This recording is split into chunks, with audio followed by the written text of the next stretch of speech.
Welcome back to another edition of Reality Check, your weekly deep dive into all things unscripted TV. This week we're focusing on The Voice, and I'm here with Season 6 American Idol standout Melinda Doolittle, who's got a new single. It's in stores like almost this minute. I'm so excited. I cannot wait. Tuesday, October 22nd.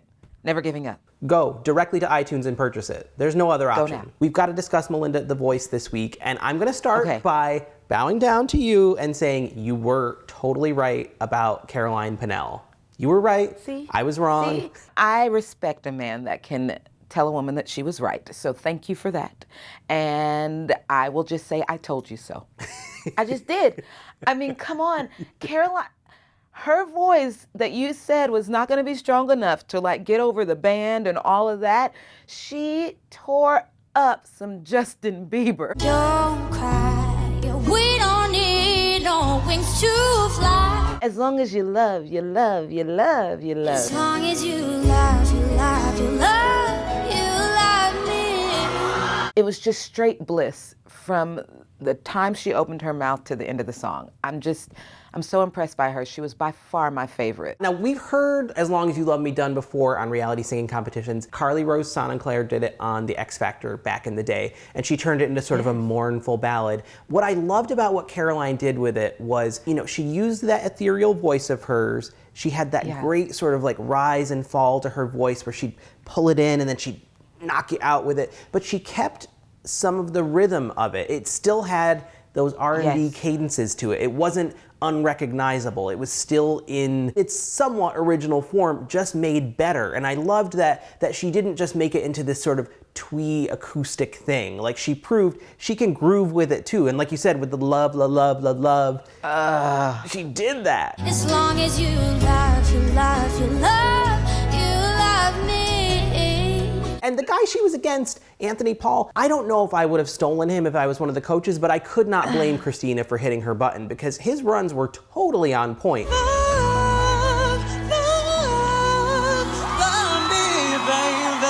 I'm not mad at Christina for hitting her button for him. I just wish she would have saved the save. That's all I'll say about that. We'll get to more prudent uses of the saves in a moment. Coaches, let me remind you, Donna Allen is available to steal. We kind of agreed that Ray Boudreaux kind of killed it. I got everything that a man could want. I am so excited that we got to hear like that blues tinge to his voice. I'm with CeeLo on the fact that he doesn't just sing, he can sing. Right? There's a difference between singing and singing. And you can sing, right? Pure soul, like it came from a very honest place. He didn't try to put on any affectations with his voice. He just sang. Well, my baby, she's all right. Well, my baby's clean out of sight. And that daughter is not hurting. Oh my God, that daughter needs to be put in the penalty box. She is an unfair advantage. I must call out the daughter.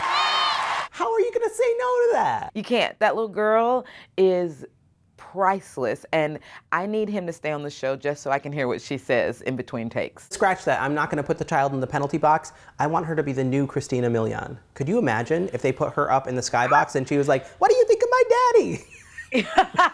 Please, can it happen? I feel like out of all the contestants on the show, she's gonna be the one that ends up with the best deal at the end of this.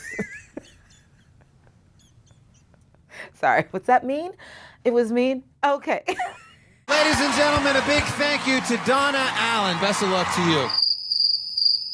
I don't know where to place my anger over the fact that Adam put Tisan and Donna in a battle round matchup and was basically like, I think either one of you could win this thing. I really do. it would be like putting Nadal and Djokovic in the first round. You don't put those two players in the first round of a tournament. You put them, against some overmatched, Russian teenager or an American player. That's what you do in the first round so that towards the end, these people are still there and you get to see them play for 2 weeks.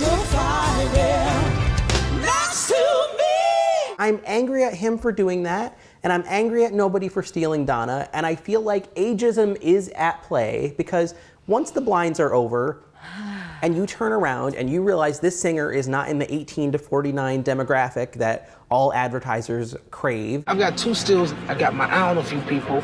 I'm not going to give away any secrets because it's the element of surprise. I wish I could have stolen her, but you don't, and you didn't, and I'm mad at all of you too. On other reality singing competitions, you know the producers are like, okay, we've got 2 black ladies. We're gonna take one of those black ladies out and put this one in. Like, or we have 2 returning contestants, and so we're just gonna get one of them in there. So I'm assuming that's why Adam put the 2 of them together. Yeah. But outside of that, I don't know how they can justify saving a Monica Lee and not saving a Donna. Next to me. Oh, yeah. And I'm not saying that Tessanne wasn't great. She is awesome. She's got more control. Next to me. Oh, yeah. But Donna is like the reincarnation of Tina Turner, and Tina Turner's not even dead. Like, I just don't even understand how you send her home. I agree. Tessanne showed more control and more finesse with the song. She hit some of those little high notes where I was like, what was that? Next to me. But sitting there watching at home on my couch, I kind of thought Donna owned it. She went into the store, she bought it, she took it and put it on and walked out. And like Tessanne was still window shopping. We were supposed to land in Dorado, oh, the sea. Did she do too much with it in certain spots? Yeah, probably. Was it a little unsubtle when she was like, but was I loving it? Absolutely. I'm not happy about going through the next 2 months of The Voice without some of that energy. And she was so happy to be there and so excited to have this shot. And she left with such grace. And Tessanne sent her off with like, to be able to sing next to somebody with that amazing voice. She made me a better singer. it was kind of awesome, but I'm still angry about it.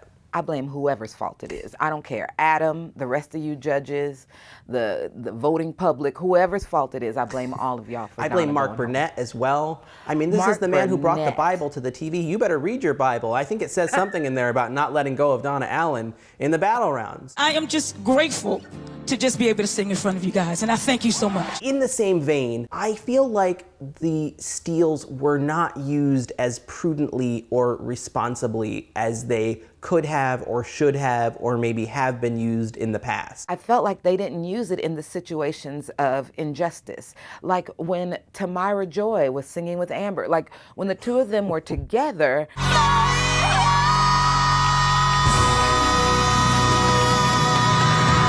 Amber, I think, might have edged her just slightly. So I was okay. She did. I was okay with Amber winning, but it's like, really? If you tell, if you Tamira Joy was like John Travolta, Nick Cage level, like sang her face off. She's 15 years old and has all of that to offer. She's making all of y'all cry. That's a win right there, making her cry. You guys are wondering who should have won. I don't know what the hell you're going to do. These girls are amazing. And then you just let her talk. And She say, gets "This the has been Thanks a for Playing great award. journey." Tamira Joy is available to steal. Meanwhile, Brianna Cuoco I'm gonna go Blake. Blake Shelton steals Brianna Cuoco. Brianna versus Jackie on House of the Rising Sun to me was like B minus level battle round.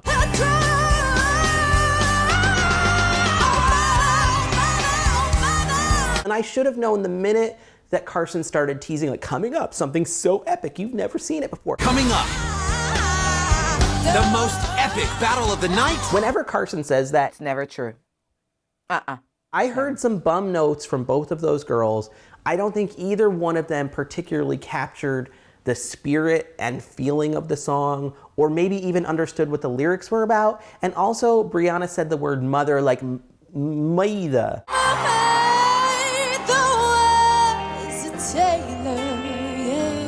Like she was a ye old timey cartoon character. 2 buttons get hit, and I think it's because her fabulous sister, Kaylee Cuoco, is sitting in the audience. I fully believe that that's the case. Oh my God! I don't know, the steals just sort of left like a weird taste in my mouth. No steal for Tamira Joy, Donna, or Jacob, and yet steals for Nick, Brianna, and Monica. We all know that Nick is my bestie. I think I'm about to explode. However, the fact that he got a steal and Tamira didn't, and he got a steal and Jacob didn't, and Donna didn't, I don't understand the point. Like, I thought the entire point of the still was to correct an injustice, to right a wrong.